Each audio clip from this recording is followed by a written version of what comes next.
साथियों, आज हम पढ़ेंगे 11th क्लास का पार्ट नंबर 8 जो है आपका सूचकांक इंडेक्स।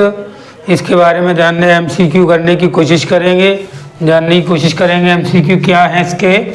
तो ये है 11th क्लास का पार्ट नंबर 8 सूचकांक, जिसको हम इंग्लिश में इंडेक्स भी कहते हैं। पार्ट 8 है। पहला क्वेश्चन है इसका, आधार वर्ष चुनने की समस्या किसकी है।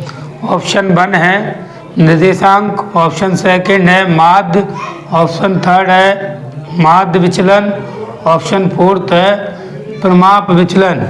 आधार वर्ष चुनने की समस्या किसकी है, तो ऑप्शन 1 जो है वो राइट हो जाएगा। निर्देशांक से आप आधार वर्ष चुन सकते हैं, उसकी समस्या है निर्देशांक की। नंबर 2 क्वेश्चन है, निर्देशांक की रचना करते समय आधार वर्ष का चयन किस आधार पर किया जाता है। निर्देशांक की रचना करते समय आधार वर्ष का चयन किस आधार पर किया जाता है। ऑप्शन 1 है वर्ष में कृषि उत्पादन अधिक हो, ऑप्शन 2 वर्ष में औद्योगिक उत्पादन अधिक हो, ऑप्शन 3 सामान्य वर्ष हो, ऑप्शन 4 वर्ष में राजनीतिक स्थिरता रही हो।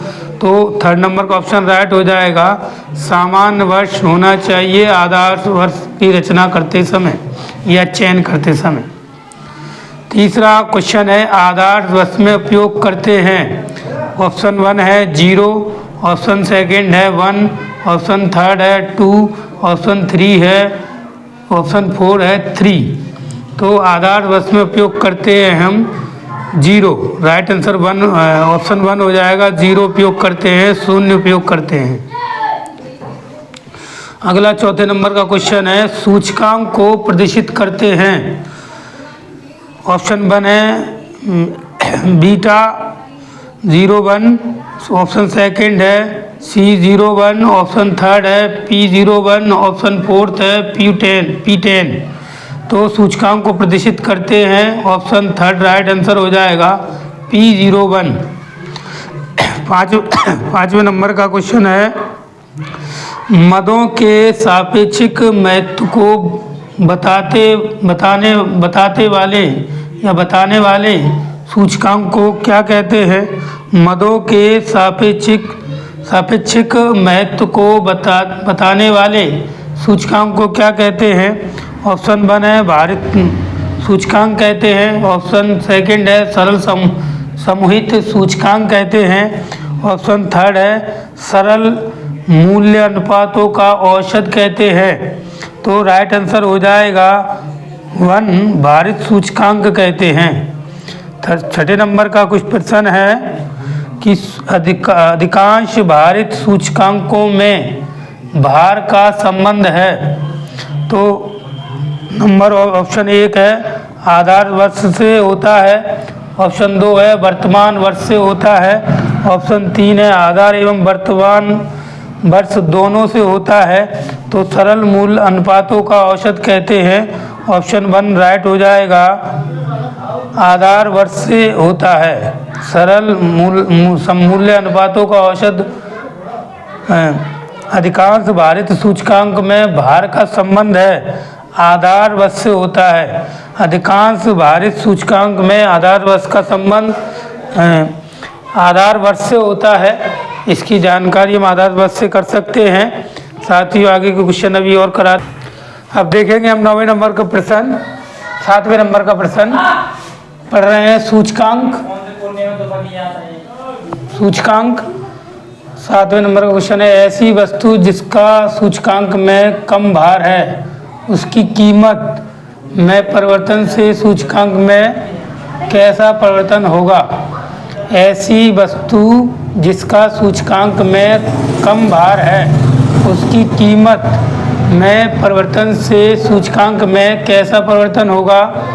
तो पहला ऑप्शन है कम, दूसरा ऑप्शन है अधिक, तीसरा ऑप्शन है अनिश्चित।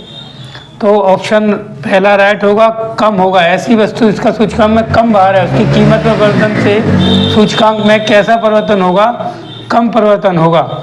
8वें नंबर का क्वेश्चन है, कोई उपभोक्ता कीमत सूचकांक किस परिवर्तन को मापता है? कोई उपभोक्ता कीमत सूचकांक के किस परिवर्तन को मापता है? ऑप्शन पहला है खुदरा कीमत, ऑप्शन सेकंड है थोक कीमत, ऑप्शन थर्ड है उत्पादकों की कीमत। तो पहला ऑप्शन राइट होगा खुदरा कीमत। क्वेश्चन नंबर 9 है औद्योगिक श्रमिकों के लिए उपभोक्ता कीमत सूचकांक में किस मद के लिए उच्चतम भार होता है? पहला है खाद्य पदार्थ, सेकंड है आवास, थर्ड है कपड़े। तो पहला ऑप्शन राइट होगा खाद्य पदार्थ। औद्योगिक श्रमिकों के लिए उपभोक्ता कीमत सूचकांक में किस मद के लिए उच्चतम भार होता है? तो खाद्य पदार्थों के लिए उच्चतम भार होता है। नंबर 1 ऑप्शन राइट हो जाएगा। 10वें नंबर का क्वेश्चन है सामान्यतः मुद्रास्फीति के परिकलन में किसका प्रयोग होता है? पहला है थोक कीमत सूचकांक के लिए, दूसरा है उपभोक्ता कीमत सूचकांक के लिए, तीसरा है उत्पादक कीमत सूचकांक के लिए। तो पहला ऑप्शन राइट हो जाएगा कि थोक कीमत सूचकांक के लिए होता है। साथियों हम पढ़ेंगे एक वाक्य, देखते हैं एक वाक्य प्रश्न आंसर। पहला है आपका प्रश्न निर्देशांक किस प्रकार के अध्ययन को संभव बनाता है? तो उत्तर है तुलनात्मक अध्ययन को संभव बनाता है निर्देशांक। दूसरे नंबर का प्रश्न है निर्देशांक के कितने प्रकार हैं? तो उत्तर है 8 प्रकार हैं। तीसरे नंबर का प्रश्न है सूचकांक तकनीक का विकास सबसे पहले किसने किया? तो उत्तर है कार्ली ने किया। चौथे नंबर का प्रश्न है थोक व्यापार के मूल्यों में होने वाले परिवर्तन को दर्शाने वाला सूचकांक क्या कहलाता है? उत्तर है थोक मूल्य सूचकांक कहलाता है। थोक व्यापार के मूल्यों में होने वाले परिवर्तन को दर्शाने वाला सूचकांक क्या कहलाता है? तो थोक मूल्य सूचकांक कहलाता है। 5वें नंबर का प्रश्न है अर्थव्यवस्था में उत्पादन स्तर का ज्ञान किससे होता है? तो उत्तर है उत्पादन सूचकांक से होता है। अर्थव्यवस्था में उत्पादन स्तर का ज्ञान किससे होता है? तो उत्तर है उत्पादन सूचकांक से होता है। साथियों ये थे एक वाक्य और MCQ। लाइक करें, शेयर करें, कमेंट करें, सब्सक्राइब करें। धन्यवाद।